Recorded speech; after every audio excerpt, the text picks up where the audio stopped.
Bienvenue sur Stratpol, nous sommes le jeudi 28 août 2025, c'est notre bulletin numéro 253 et nous sommes à Moscou et nous ne sommes plus en vacances, d'où ma tenue un peu plus formelle. N'hésitez pas à vous abonner au dernier numéro de Jeux Politiques Profonde, notre partenaire, d'autant plus que j'ai écrit dans le numéro du mois de septembre, je suis revenu sur ce que j'ai appelé le père de tous les mensonges, c'est-à-dire le MH17, cet avion qui a été civil, donc qui a été détruit avec 298 civils à son bord en juillet 2014 par l'armée ukrainienne. Et donc je reviens sur le mensonge qui a suivi et surtout sur la question que je pose et auquel j'apporte la réponse. Est-ce que cette destruction était délibérée ou pas? Est-ce que c'est un accident ou est-ce qu'elle est délibérée? Voilà. Ne manquez pas donc Géopolitique Profonde avec mon article pour le mois de septembre. Avant de démarrer cette vidéo, n'hésitez pas à aller voir en description comment vous pouvez nous aider sur Tipeee, Patreon, Paypal, le canal Telegram payant. Allez faire aussi un tour sur la page auto-éditeur de notre site, stratpol.com. Et puis, procurez-vous, pourquoi pas Ukraine, pourquoi la Russie a gagné, puisque eh bien, c'est ce qui est en train de se passer. Hein. Je remercie d'ailleurs l'état-major de l'OTAN de respecter le scénario que j'ai décrit. Et puis le livre noir de la gauche française qui est toujours d'actualité, d'autant plus que, et on en reparlera, arrive la journée du 10 septembre, dont on se demande si ça va être une répétition des Gilets jaunes. Si c'est oui, de quel gilet jaune parle-t-on? Est-ce qu'on parle du gilet jaune canal historique, qui a été très bien décrit d'ailleurs par Yannick Jaffré dans son livre Pour l'honneur des gilets jaunes, ou si on va avoir une manifestation du genre organisée par le régime? C'est a priori ce qu'on est en train de voir, puisque les syndicats sont dans le coup, la France insoumise est dans le coup. Or, si on se souvient de l'esprit des Gilets jaunes canal historique, hein, c'est-à-dire des premiers actes du mois de novembre jusqu'au mois de janvier, en gros, eh bien, c'était une manifestation de producteurs contre les parasites. Or, les parasites, c'est Jean-Luc Mélenchon, c'est Jordan Bardella, sous-diplômés qui, surtout, et c'était encore pire, n'ont jamais travaillé de leur vie. Voilà, c'est les 5 retraites dont bénéficie François Hollande. Ça avait été très bien d'ailleurs dénoncé par Charles Gave. Donc est-ce qu'on va retrouver cet esprit gilet jaune où les travailleurs finalement... D'ailleurs, ce qui était intéressant, c'est que on avait vu des chefs d'entreprise venir avec leurs ouvriers. Hein, je me souviens, c'était d'ailleurs sur RT en français, c'est sans doute pour ça, c'était RT France à l'époque, pour ça que la chaîne a été fermée. Eh bien, parce qu'elle avait fait un excellent travail de reportage sur ce qui se passait dans la rue, notamment sur les Champs-Élysées. Et on voyait un chef d'entreprise qui mettait à disposition des véhicules utilitaires, qui était là avec ses employés, parce que la hausse du diesel, pour faire plaisir aux écolos, eh bien, allait amener son entreprise à la faillite. Donc c'était ça l'esprit des Gilets jaunes, c'était les travailleurs contre les parasites. Pour l'instant, ce que je vois, c'est les syndicats jaunes comme la CGT, qui sont en fait des instruments du régime, la France insoumise qui s'est toujours jouée finalement être l'aile gauche du bloc gaucho-centriste qui dirige la France. Donc tout ça n'augure rien de bon. Mais cela dit, on observera. Pour être parfaitement honnête, j'ai été totalement surpris par les Gilets jaunes en 2018. Hein. D'ailleurs, je suis arrivé, je crois que c'était uniquement à l'acte 3. Mais on va voir ce que ça va donner. Puis aussi un aspect, c'est que les Gilets jaunes, comme c'était des travailleurs, ils venaient manifester le samedi, parce que il fallait qu'ils travaillent le reste de la semaine. Là, bon, oui, grève générale en milieu de semaine. On va voir. Encore une fois, il y a des gens bien qui vont y aller, ça c'est sûr, j'en connais, j'en ai parlé déjà, mais j'ai bien peur que tout ça soit récupéré par le régime. Hein. C'est la grande qualité de la gauche bourgeoise, c'est ce que je décris dans mon bouquin, c'est-à-dire que elle est capable d'absorber tous les mouvements populaires. Waldeck-Rousseau, Clémenceau, ils ont commencé par soutenir les mouvements de grève, et une fois arrivés au pouvoir, ils leur ont tiré dessus. Hein. Je vous envoie vraiment sur mon bouquin le chapitre La gauche française et la répression. C'est-à-dire que ils savent très bien absorber. Le seul finalement, là je continue ma réflexion sur la gauche française d'ailleurs, le seul parti finalement qui n'a pas été absorbé par ce bloc de gauche bourgeoise qui dirige la France depuis 1877, à l'exception notable du passage du général de Gaulle, finalement c'est le Parti communiste, parce que lui recevait ses ordres de Moscou. Mais sinon, tous les autres ont été absorbés. Et donc, en fait, Mélenchon, c'est un autre Waldeck-Rousseau, c'est un autre Clémenceau. Il est là pour donner l'illusion qu'il existe encore une gauche populaire. Il y a une gauche populaire qui existe. Elle est à la marge, c'est Georges Kuzmanovic, c'est malheureusement des mouvements assez peu représentés, mais les grands partis, eux, évidemment, ne sont pas de gauche populaire. Cela dit, et je parle de ce qui m'a plu d'ailleurs cette semaine, c'est une espèce d'union sacrée contre la GPA, puisque Attal, donc l'ancien Premier ministre d'Emmanuel Macron, veut autoriser la GPA, hein, qui est la forme la plus abjecte de l'esclavage et de la prostitution. Finalement, et donc appelons ça d'ailleurs GPA, j'aime pas, faut appeler ça mère porteuse, c'est ce que c'est, contre de l'argent. Et ce qui m'a fait plaisir, c'est, je l'ai cité sur Twitter, c'est Georges Kuzmanovic, c'est également le Roussel qui a pris parti, alors avec une approche, on va dire marxiste, hein, pour dénoncer la GPA comme ce que c'est, hein, ce que j'ai dit, c'est un esclavage, et finalement on rejoint les nationaux conservateurs, les catholiques militants. Et j'ai trouvé ça quand même intéressant. Je ne sais pas si ça existe ailleurs dans d'autres pays, mais il y a des moments où on se dit tiens, finalement tout n'est pas perdu en France. Et bien cette convergence entre, encore une fois, une gauche que cette fois on peut qualifier de populaire, hein, puisque évidemment la gauche bourgeoise veut des esclaves, veut des mères porteuses, des immigrés payés pas cher pour livrer des pizzas. C'est le rêve de Mélenchon. Hein. Donc tout ça, évidemment, ce n'est pas de la gauche populaire. Mais là, on avait quelque chose. Une convergence tout à fait intéressante. Voilà, ça m'a bien plu. Ce qui m'a bien plu également cette semaine, c'est cette interview de Charles Gave dans un média que je ne connaissais pas, qui s'appelle Smart TV, et qui a parlé de la fin du dollar. Donc c'est pas nous sur cette chaîne qui allons dire le contraire, mais c'est très pertinent, c'est assez rapide.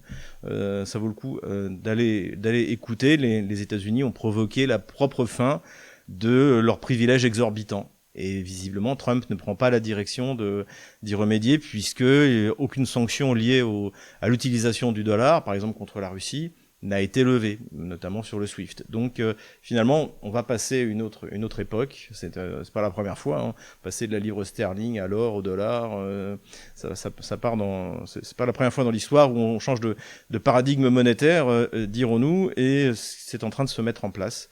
Et ça va vraiment être intéressant. Et on peut dire que Trump non seulement n'a pas ralenti le processus, mais l'a même accéléré. Économie maintenant, et avant de démarrer évidemment. Investissez en Russie, et pour cela, allez voir en description de cette vidéo le lien Divergence Service. On vous explique comment faire, vous êtes nombreux à venir maintenant, donc venir ouvrir un compte en Russie, pérenne, avec tous les systèmes d'enregistrement pour pas qu'il soit fermé dans un mois, ce qui vous permettra, le cas échéant, de placer de l'argent. Et aujourd'hui, le taux, j'ai regardé, c'est entre 16 et 18%. Donc ça, vous l'aurez. C'est un peu mieux que le livret A, tout de même. Donc n'hésitez pas, avant que les taux d'intérêt de la Banque centrale baissent trop, parce que d'ici la fin de l'année, normalement, on espère qu'il devrait descendre à 12. Ce sera toujours intéressant comme placement, mais un petit peu moins. Puisqu'on parle de l'économie russe, je voulais vous donner quelques chiffres qui m'ont paru importants et qui vont être révélateurs de la situation réelle de l'économie russe. Est-ce qu'elle est au bord de l'effondrement, n'est-ce pas? Ça fait 3 ans et demi qu'on nous l'annonce. Là, on en reparle de nouveau, qu'il y a plus de carburant, il y a la queue devant les stations-service. Alors, je suis désolé, j'en ai vu aucune. Alors, je sais qu'il y a des problèmes, mais c'est souvent c'est saisonnier dans certaines régions. Les attaques sur les raffineries russes sont insignifiantes. Elles ne joueront aucun rôle. Je vous rappelle que la Russie a gagné plus d'argent sur la vente des hydrocarbures à la fin de l'année dernière que l'année précédente, alors qu'il y avait eu beaucoup plus d'attaques en 2024. Bref, donc quelques chiffres qui vont parler d'eux-mêmes. Le chômage est à 2,2% stable. Les ventes au détail ont dépassé les attentes à 2%. La production industrielle augmente légèrement de 0,7%. Et en revanche, effectivement, l'augmentation des salaires, on espérait un 5,3% et finalement on a 5,1%. Donc ce que l'on voit, c'est que l'économie russe n'est pas sur le point de s'effondrer et que, alors le très bon résultat sur le chômage, 2,2%, ça fait rêver évidemment dans des pays socialistes comme la France, mais c'est aussi le handicap de cette économie, puisqu'il y a un manque de main-d'œuvre criant, on l'a déjà expliqué, je vais pas revenir dessus. On fera un point de toute manière global sur les résultats de l'économie russe, notamment combien ont rapporté les hydrocarbures, voir si les attaques magiques sur les raffineries ont servi à quelque chose, plus que l'année dernière. On verra ça de toute manière à la fin de l'année. Mais dans l'ensemble, en tout cas, les indicateurs n'annoncent pas une crise majeure. Oui, il y a un ralentissement qui est provoqué par la Banque centrale, encore une fois, mais qui n'est pas critique pour la Russie, dont la situation économique est bien meilleure que toutes celles dans tous les pays européens. J'aime donner de temps en temps un exemple du remplacement des importations, donc cette politique qui est menée par Vladimir Poutine depuis 2014, depuis les premières sanctions. Et bien là, j'ai trouvé un projet intéressant qui devrait permettre à la Russie de devenir souveraine dans la production de résine d'époxy. Donc c'est quelque chose qui est fabriqué à partir des hydrocarbures. Toujours l'idée pour les Russes de transformer eux-mêmes de tous les moyens possibles et imaginables leur production d'hydrocarbures. On en a aussi déjà parlé. Il y a eu déjà des grands projets d'usines de propylène qui ont été ouverts. Et là, c'est le lancement. Alors, on est à la première phase de production de résine époxy, ce qui permet, c'est pour les revêtements, les cols, les peintures, etc. Donc, c'est encore une fois un signe que même si la guerre continue, eh bien, les grands projets nationaux, les grands projets d'investissement, de développement de la souveraineté industrielle russe continue. Article intéressant dans le Wall Street Journal qui prétend, alors faut faire toujours attention avec la presse américaine, mais que Exxon serait déjà en discussion avec la Russie pour revenir dans le projet à Sakhalin 1. Donc on sait que Exxon s'était retiré, d'ailleurs c'est depuis 2014, de tous les projets russes. J'en avais parlé quand Trump est arrivé au pouvoir, que tout était de nouveau possible, et notamment rappeler que le premier ministre des Affaires étrangères, donc le secrétaire d'État américain dans le premier mandat de Trump, c'était Rex Tillerson, qui était l'ancien patron d'Exxon. Et ce qui veut dire que Exxon a une place particulière dans la politique de Trump, et que ce ne serait pas étonnant qu'un des premiers accords qui soit signé entre la Russie et les États-Unis, dans le cadre d'une coopération énergétique, eh bien, ce soit sur des projets. Donc pour la Russie, évidemment, ce sera un atout. Au niveau technologique, Exxon est très en avance, très en pointe sur tout ce qui est extraction des hydrocarbures. Donc, sujet à suivre. L'excellent ministre des Affaires étrangères indien, l'excellent Jaishankar, que je cite souvent, toujours très pertinent, a fait une déclaration mi-amusée, mi-sérieuse, dans laquelle il expliquait que si les gens ne veulent pas acheter du pétrole transformé par l'Inde, par les raffineries indiennes, eh bien qu'ils ne le fassent pas. Mais tout le monde le fait. L'Europe le fait, les États-Unis le font. Donc ça sert à rien d'essayer de menacer l'Inde. On l'a vu, là c'est un grand échec de la politique de menace de taxes de Donald Trump. Ça a été un premier grand échec vis-à-vis de la Chine, et maintenant c'est un deuxième grand échec vis-à-vis de l'Inde. Et au contraire, ça ne fait que les pousser à se rapprocher. D'autant plus que l'on a appris par le magazine en ligne Naftorinok Daily Fuels and LPG, qui est un site spécialisé ukrainien, que l'Inde, au mois de juillet, était devenue le premier exportateur de diesel en Ukraine, en passant par le Danube jusqu'au port d'Izmaïl. Donc Kiev s'est mis dans une situation totalement absurde en réclamant à l'Union européenne et aux États-Unis de mettre des sanctions secondaires contre l'Inde, alors qu'elle lui achète du diesel. Ensuite, Kiev mène des frappes contre l'oléoduc Druzhba qui amène le pétrole russe jusqu'en Hongrie, en Slovaquie, pour qu'il soit transformé et qu'ensuite le carburant qui en est produit puisse être réexpédié en Ukraine. Donc on se tire une balle dans le genou. Et en plus, menace des pays, alors que la Hongrie fournit, et la Slovaquie, je crois, fournissent l'essentiel de l'électricité importée par l'Ukraine. On l'a déjà dit. Donc il y a eu de nouveau des frappes. Alors, à l'heure où je tourne ce bulletin, finalement, l'oléoduc refonctionne de nouveau et visiblement la Commission européenne prête l'oreille à ce que raconte Viktor Orban et le Premier ministre slovaque Fico et mettrait la pression sur Kiev pour qu'ils arrêtent ces bombardements, parce qu'en fait ça crée un déséquilibre qui touche non seulement l'Union européenne mais également l'Ukraine. C'est vital pour l'Ukraine. Pour dire, là, encore une fois, la politique absurde qui est menée par Zelensky depuis le début. On se souvient de la fermeture du gazoduc en janvier 2025 qui a permis aux Russes d'ailleurs d'utiliser ce gazoduc pour reprendre toute la région de Koursk qui était occupée par les forces otano-kieviennes et qui a fait que la Russie maintenant peut bombarder tranquillement toutes les infrastructures gazières en Ukraine. Voilà, donc politique absurde mais qui trouve finalement ses limites quand ça percute le mur de la réalité. De nouveau, quelques considérations globales sur l'économie mondiale. Donc, pour moi, aujourd'hui, il y a deux tendances importantes.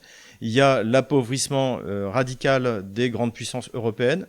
Donc, même l'Allemagne. Alors, on est en plus dans le paradoxe où Merz annonce qu'il va falloir mettre fin à l'État social en Allemagne parce que ça coûte trop cher. Et le lendemain, annonce qu'il va encore donner 9 milliards d'euros à l'Ukraine chaque année et se vante d'en avoir déjà envoyé 50 milliards. Donc, effectivement, on sacrifie la politique sociale d'un pays pour faire une guerre, pour faire une guerre à des Ukrainiens qui sont sûrs de la perdre. Voilà où en est le niveau d'absurdité de l'Union européenne et de l'Allemagne, dont le réarmement pourrait commencer à inquiéter. Les deux autres pays qui sont au bord de la banqueroute, eh bien, c'est l'Angleterre, on en a déjà parlé, hein, le taux d'emprunt pour les obligations est à 5,5%. Dans la presse, désormais, anglo-saxonne, on parle d'une possible tutelle du FMI en comparant ce qui s'est passé dans les années 70, et puis on parle également de tutelle du FMI en France, où c'est Madame Borne, donc ancien Premier ministre, désormais ministre de l'Éducation, qui dit qu'on ne pouvait pas exclure une tutelle du FMI. Alors ça a été tout de suite démenti, c'est la panique. Mais en fait, la vérité, c'est que s'il n'y a pas vraiment de réforme, si on va vers encore un nouveau gouvernement, les agences de notation qui trichent sur les notations depuis plusieurs mois finiront par nous faire perdre notre double A. Double A, c'est-à-dire que nous aussi, on empruntera à 5,5%, comme l'Angleterre. Donc la situation est très mauvaise du côté des pays européens, et du côté, on va dire, du sud global, de la recomposition entre les BRICS, eh bien les choses vont de plus en plus vite. C'est le grand échec des sanctions de Donald Trump, puisque ça a provoqué un rapprochement encore plus fort des pays des BRICS, y compris l'Inde avec la Chine, et la Chine d'ailleurs désormais se met à acheter du soja au Brésil et non plus aux États-Unis. Donc mauvais calcul de l'administration de Trump dans ce cadre-là. Et deuxième mauvais calcul, c'est avec les Japonais et les Coréens du Sud, alors qui pourtant, avec tout ce qui s'est passé pendant la Seconde Guerre mondiale, ne sont pas destinés à s'apprécier. Alors ils font partie évidemment d'une alliance commune avec les États-Unis dans le Pacifique. Mais ce qu'on observe, c'est qu'en fait ces deux pays sont en train de se rapprocher pour tenir tête à l'administration de Donald Trump et à sa politique de taxes. Donc on va suivre ces différents mouvements de l'économie mondiale avec attention parce que ça va être décisif pour les années qui viennent. Politico-diplomatique maintenant, et le retour en France des ambitions coloniales. Alors, comme au XIXe siècle, eh bien, la colonisation est l'œuvre de la gauche française, donc il s'appelle plus Jules Ferry, il s'appelle Emmanuel Macron, donc on sait qu'il a évidemment organisé un coup d'État en Roumanie pour empêcher l'arrivée d'un nationaliste au pouvoir, et là, il s'est déplacé, donc il était accompagné du Premier ministre polonais Tusk et de Friedrich Merz, le chancelier allemand, pour, attention, la fête de l'indépendance de la Moldavie, grand pays extrêmement important de 2,3 millions d'habitants. Je crois que ça fait longtemps qu'on n'avait pas eu autant de monde à une fête d'indépendance. Bon, évidemment, tout cela n'a rien à voir avec l'indépendance de la Moldavie, puisqu'au contraire, elle n'est pas du tout indépendante. Elle est en coupe réglée par l'Union européenne. Et donc, il s'agit surtout de se déplacer pour soutenir Maia Sandu dans la prochaine élection, le 25 septembre. Alors, je pense qu'elle va la gagner. Pourquoi ? Parce qu'elle a fait arrêter et mettre en prison, comme Zelensky l'avait fait au début de l'année 2021, son principal ou ses principaux opposants. Donc, en l'occurrence, Madame Gutsoul, qui est la représentante élue des Gagaouzes en Moldavie. Donc, le but, c'est d'apporter un soutien de l'Union européenne à cette dictature moldave. Ce qui veut dire tout de même qu'il y a sans doute une légère crainte, c'est que malgré le système de répression policier qui a été mis en place, dont les résultats de Maia Sandu sont très mauvais, notamment parce qu'elle s'est brouillée avec la Russie et que le gaz coûte beaucoup plus cher qu'il ne coûtait auparavant. Donc voilà, toujours aussi fébrile, mais évidemment, pour la gauche française, c'est l'occasion de repartir dans une politique coloniale. Alors en Europe de l'Est, maintenant que les Africains nous ont mis dehors, la gauche française jette son dévolu sur l'Est de l'Europe. Et d'ailleurs, ce qui est incroyable, c'est que ce qu'acceptent les Roumains, les Moldaves, les Ukrainiens évidemment, comme ingérence de la part de puissances étrangères, mais il n'y a plus un État en Afrique qui l'accepterait.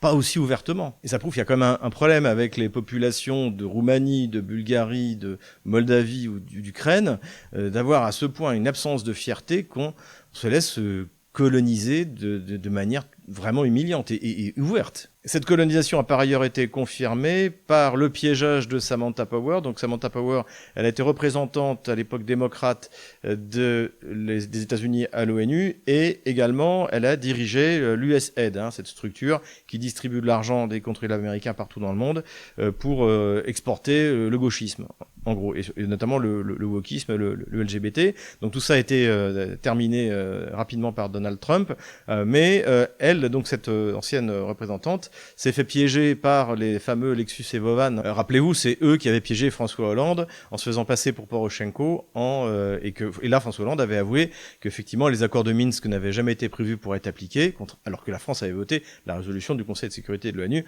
mais pour donner du temps à l'Ukraine pour s'armer et faire la guerre à la Russie. En gros, c'est ce qu'il avait dit. Donc là, eh bien, ils ont réussi à piéger cette Samantha Powers qui a effectivement reconnu les sommes déversées à Maia Sandu pour lutter contre l'influence russe.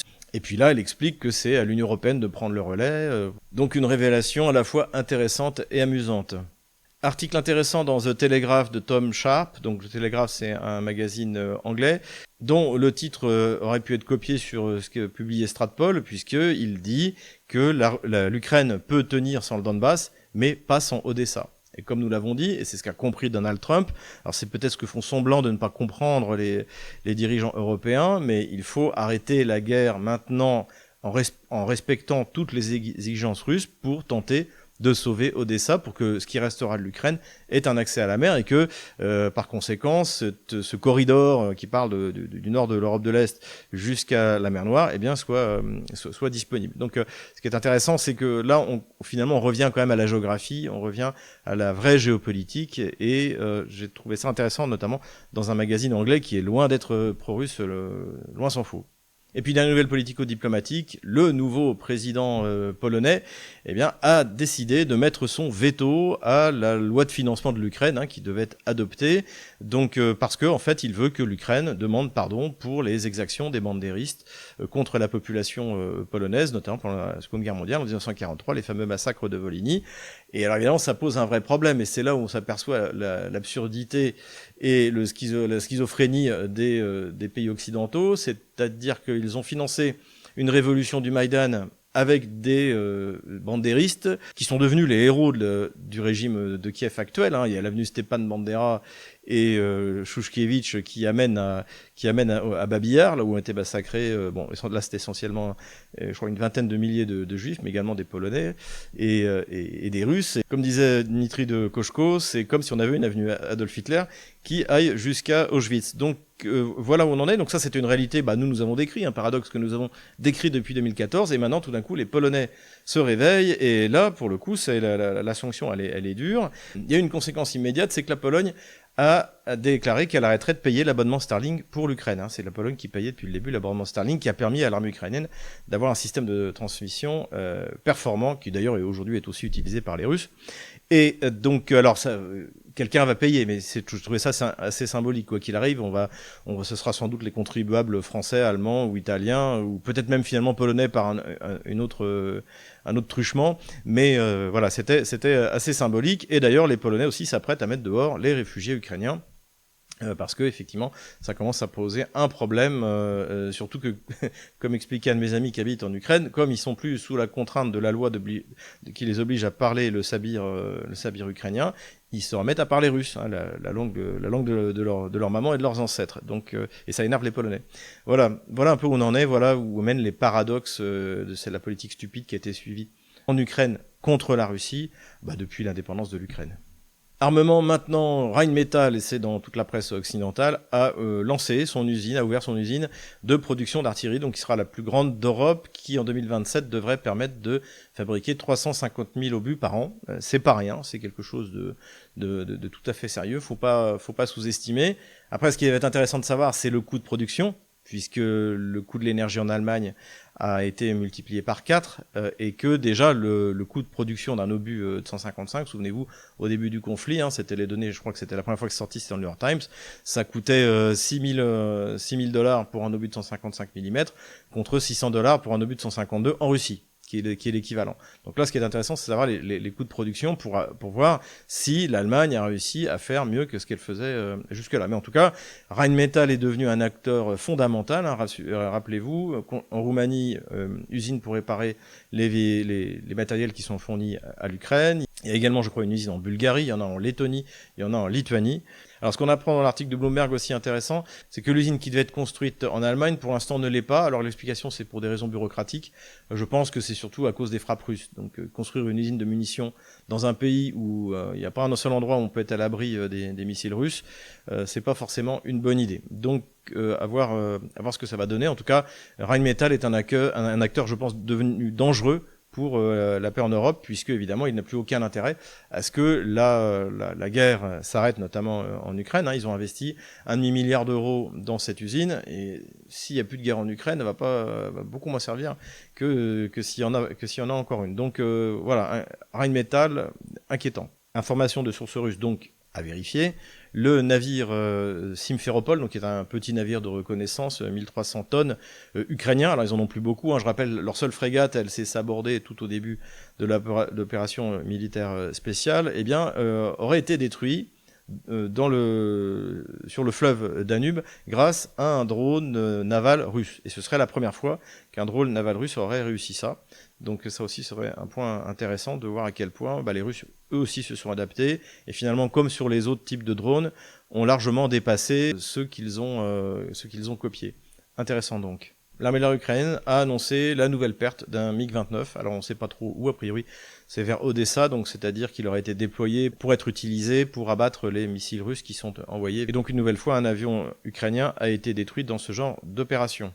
Armement toujours, ça a été confirmé par Donald Trump, ça a été confirmé par J.D. Vance. Désormais, les États-Unis ne donneront plus un kopek, plus un cent à l'Ukraine, et ce sera à l'Europe de payer. Livraison d'armement, oui, mais c'est à l'Europe de payer. C'était le scénario que nous avions privilégié en cas de victoire de Trump à l'époque, et c'est ce qui est en train de se passer. Ça ne veut pas dire d'ailleurs que les États-Unis auront la capacité industrielle de tout fournir, mais en tout cas maintenant les choses sont claires, et évidemment ça sera, quoi qu'il arrive, un accélérateur de la défaite ukrainienne, parce que les moyens de l'Union européenne sont limités. Dernière nouvelle sur l'armement, et oui, il y en a pas mal cette semaine, c'est un article très intéressant dans le journal italien Corriere della Sera sur les drones donc en Ukraine, et donc on y apprend des choses que nous avions dit, sauf que nous sommes un agent du Kremlin, alors que le Corriere della Sera ne l'est pas.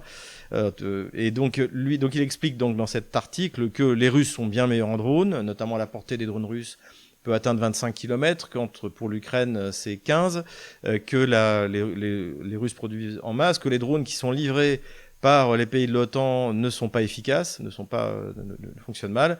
Et donc là, c'est vraiment la confirmation de la supériorité en drone dans tous les domaines de l'armée russe que nous évoquons maintenant depuis quelques mois. Et aussi un point important, c'est que les Russes, mais les Ukrainiens aussi, dépendent énormément des sous-ensembles chinois. Voilà, c'est la réalité. Encore une fois, accuser la Chine de soutenir l'effort de guerre russe, c'est absurde.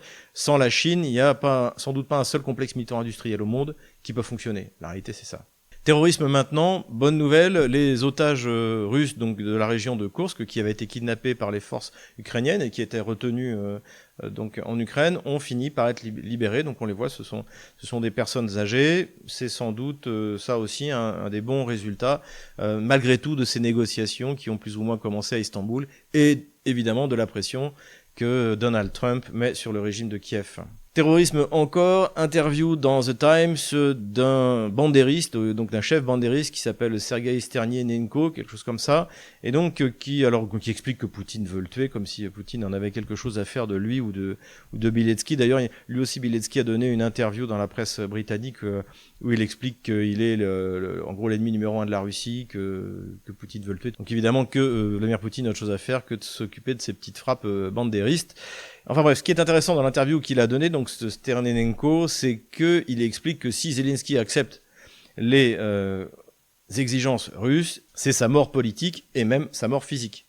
Donc ce qui est quand même pas mal, c'est que donc dans un journal occidental, eh bien un terroriste en liberté, un bandériste ukrainien peut menacer le président ukrainien de mort. C'est tout de même assez exceptionnel ce modèle démocratique qui est vient. Empire du mensonge maintenant. Je remercie l'un de nos commentateurs sur Twitter de m'avoir donné la réponse à la question que je me posais. D'où vient ce mythe l'Ukraine qui peut s'effondrer, que Kiev pourrait être pris en 72 heures, donc au début de l'opération militaire spéciale. Comme je l'ai dit, et d'ailleurs personne n'a pu me trouver un seul extrait qui montre que ni Vladimir Poutine, ni aucun de ses ministres ou de ses chefs de guerre, et ni votre serviteur, on n'a jamais dit que Kiev pourrait tomber en 72 heures. Mais en fait, quelqu'un l'a dit le 5 février 2022, donc avant l'opération militaire spéciale, et c'était le général Miley, le commandant des forces américaines. C'est lui qui avait dit que si les Russes faisaient une attaque à grande échelle contre l'Ukraine, Kiev pourrait tomber en 72 heures. Et d'ailleurs, ce qu'il dit n'est pas faux. Si la Russie, effectivement, avait, au lieu de lancer 120 000 ou 160 000 hommes à la conquête de l'Ukraine, si elle avait lancé, je ne sais pas, 600 000, 800 000 hommes, comme il doit y avoir à peu près aujourd'hui, oui, Kiev se serait tombé vraisemblablement, ou en tout cas aurait été encerclé en 72 heures. En tout cas, c'est ce qui était dit, c'était dans la bouche d'un général américain et certainement pas dans celle de Vladimir Poutine ou de ses généraux ou de ses ministres. Donc merci pour l'information. Et tout de suite, le moment bunker. Das war ein Befehl! Le moment bunker, eh bien, je remercie mon ami Joseph de m'avoir ramené de France ce truc-là. Le point, comment l'arrêter? Parce que Vladimir Poutine veut envahir l'Europe.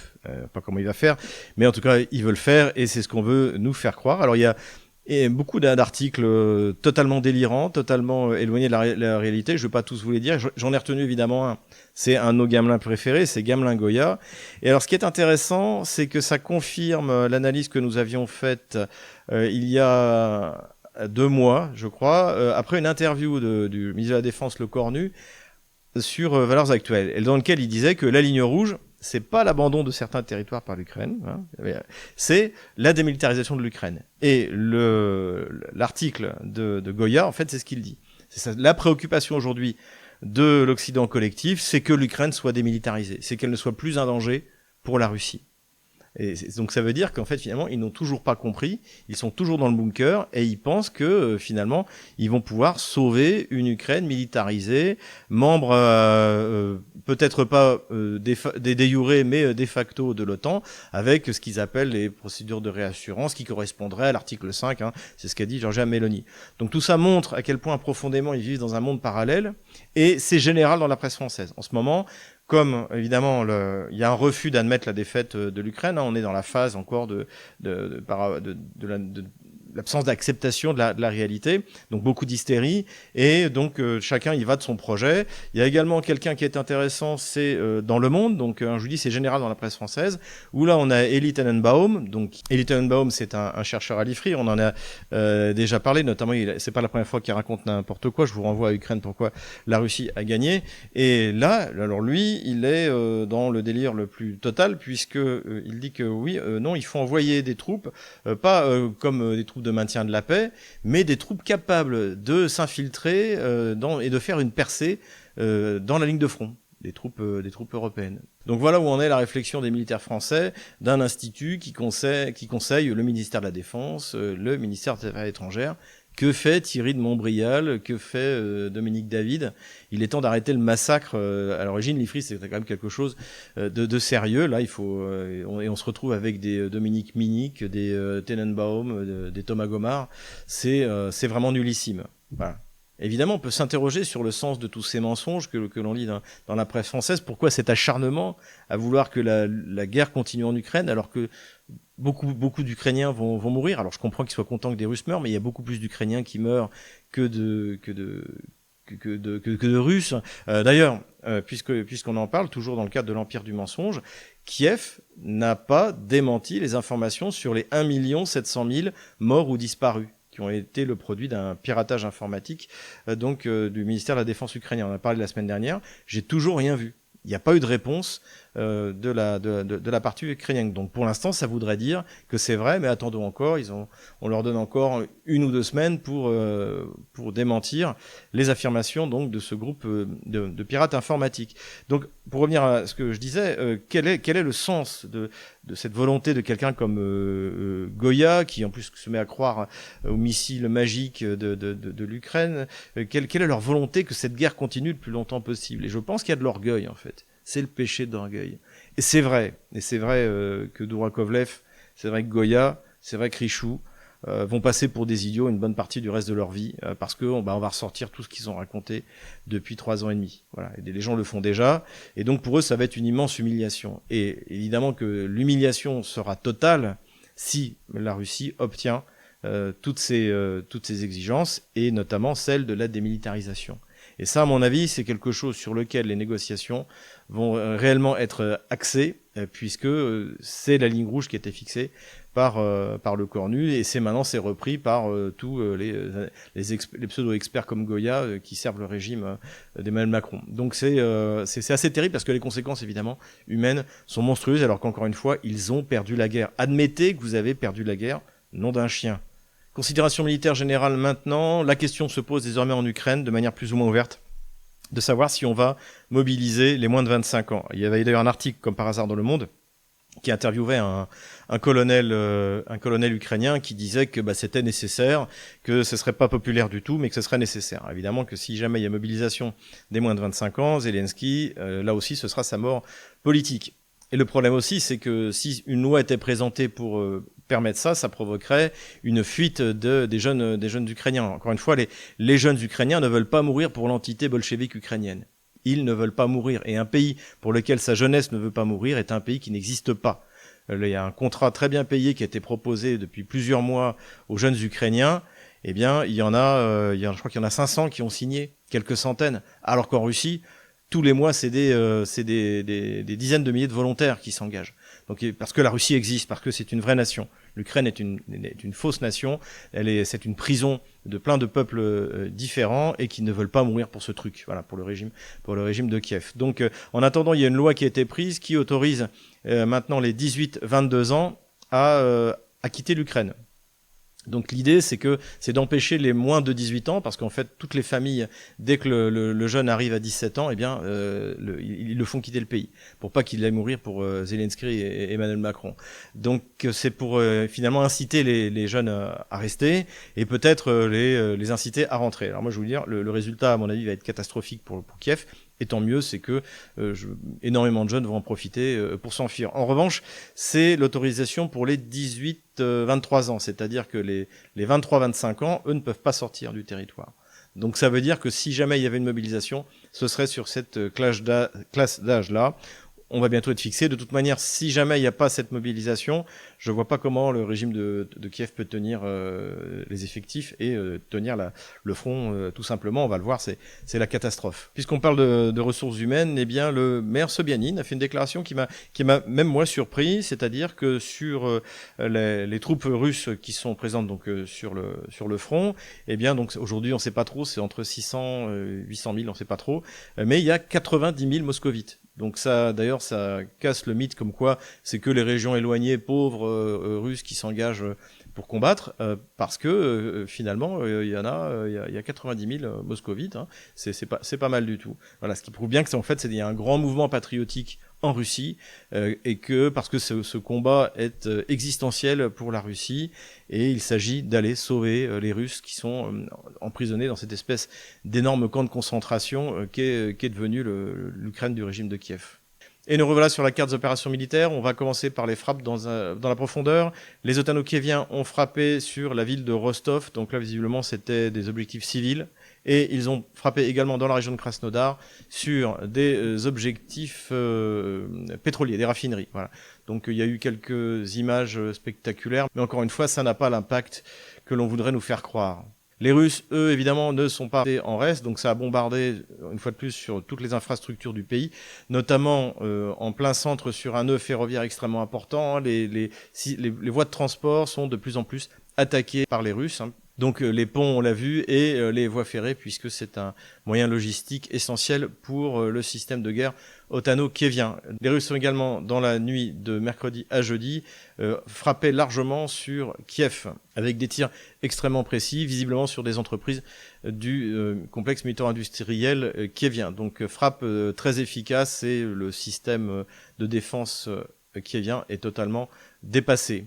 Intéressant aussi, les Russes ont frappé donc au nord de la ville de Kherson pour interdire l'accès à la ville de Kherson, donc grâce à leurs drones. Donc on l'a dit, les Russes ont des drones qui peuvent frapper jusqu'à 25 km, et donc à partir de la rive gauche du Dniepr, eh bien, ils interdisent l'accès par cet axe à la ville de Kherson, ce qui devrait à terme, si ça continue, obliger les otano-kieviens à tout simplement évacuer la ville de Kherson. Quel est le but des Russes? Encore une fois, on ne le sait pas. Est-ce que le but c'est d'attirer les réserves ukrainiennes, ou c'est réellement de lancer une opération de franchissement du Dniepr? L'avenir nous le dira. Du côté du Dniepr toujours, sauf que cette fois c'est dans la région de Zaporozhye, les Russes continuent leur offensive vers la ville de Zaporozhye, et donc ont définitivement nettoyé la localité de Plavne ici, et avancent plein nord, donc vers la ville de Zaporozhye. Les Kieviens ont prétendu qu'il y avait eu quelques contre-attaques donc de ce côté-là, mais je crois que c'est faux. Et ça, c'est quelque chose qu'il faudra prendre en compte, c'est qu'en fait, beaucoup des contre-attaques qui sont annoncées par le régime de Kiev, y compris par des médias cartographes ukrainiens qui étaient plutôt crédibles comme Deep State, eh bien, on ne peut plus leur faire confiance, en fait. Des localités qu'ils annoncent prises ou des contre-attaques qui auraient réussi, en fait, ce sont souvent les infiltrations de petits groupes qui se font prendre en photo avec un drapeau et qui ensuite, après soit se font encercler, soit repartent en courant dans l'autre sens. Donc, on va être très très prudent maintenant avec les sources ukrainiennes. Donc, dans le front sud-ouest, les progressions russes continuent. Les Russes se sont emparés de la localité de Georgievka, de Zaporozhye ici, et ont pénétré à l'intérieur de Komeshuvavka. La localité serait sur le point de tomber. Ils ont également progressé toujours à l'intérieur de la région de Dnipropetrovsk et ont pris la localité de Voronezh ici. Sur cette ligne-là, les choses ne sont toujours pas très claires. Il y a eu des contre-attaques ukrainiennes, mais leurs résultats ont été largement exagérés. Les Russes se sont de plus emparés au nord de Fili, à cet endroit-là. La prise de Fili devrait permettre à terme de prendre la première grande localité à l'intérieur de la région de Dnipropetrovsk, c'est-à-dire Novopavlovka, à cet endroit-là. Du côté du front de Pakrovsk, les choses continuent également dans le bon sens pour les Russes qui ont définitivement nettoyé la localité d'Udachnoye ici et celle de Kotlino ici. Et la question se pose aujourd'hui de savoir s'ils ont pris cette fameuse mine de charbon à coke qui est le dernier finalement bastion pour les Otano-Kieviens avant que les Russes puissent avoir accès physiquement sur la dernière grande route d'approvisionnement qui est déjà sous le contrôle des drones russes, mais qui pourrait finalement être fermée physiquement, ce qui scellerait le sort de la ville de Pakrovsk, où les choses vont très très mal pour les Otano-Kieviens, malgré les pseudo-contre-attaques Otano-Kieviennes. Les Russes renforcent leur position vers Mirnograd à cet endroit-là, du côté de Liman ici, et on a observé une pause dans la percée russe à cet endroit-là, ce qui confirme bien d'ailleurs que les contre-attaques otano-kieviennes ont échoué. Ce qu'essaient de faire les Russes là, c'est d'enfermer dans un chaudron les otano-kieviens présents dans les localités de Toretsk et de Charkovo à cet endroit-là. Du côté de Konstantinovka, les Russes avancent bien puisqu'ils ont pris Klebanbuk, donc on peut considérer que désormais toutes les troupes otano-kieviennes encore présentes à cet endroit-là sont dans un chaudron et qu'ils vont tous soit se rendre, soit être détruits. Les Russes se sont emparés de Nelopovka à cet endroit-là. Plus au nord, les Russes sont en train de nettoyer les zones forestières au nord de la rivière Donetsk, ici. La situation est très critique pour les Otano-Kieviens et ils continuent à avancer vers Liman, donc à partir de Kolodiazy, ici. Donc la bataille de Liman est imminente. Et là aussi, de l'autre côté de cette rivière, les Russes se sont emparés de cette localité de Serydenye, à cet endroit-là. Plus au nord encore, dans la région de Kupiansk, les Russes consolident leur position. Ils sont rentrés au nord de la ville de Kupiansk. Ils arrivent à faire des incursions jusqu'au centre. Et surtout, il y a une menace d'un énorme chaudron qui enfermerait non seulement la ville de Kupiansk, mais également les troupes otano-kieviennes encore présentes ici. Sur le reste de la ligne de front, la situation est plutôt stabilisée. Voilà, j'enlève la ligne de front de la semaine dernière. Voilà où nous en sommes le jeudi 28 août 2025. Voilà, j'espère que cette vidéo vous a plu. N'hésitez pas à vous inscrire sur tous nos réseaux sociaux. On en a besoin pour que vous nous suiviez. Merci beaucoup. Vous avez entendu mon appel sur les dons. Continuez. On en a besoin. Et différents moyens. PayPal, Patreon, Tipeee, Telegram payant. Voilà, en tout cas, les nouvelles, vous avez vu, sont bonnes à tous les points de vue. Donc, courage. On les aura.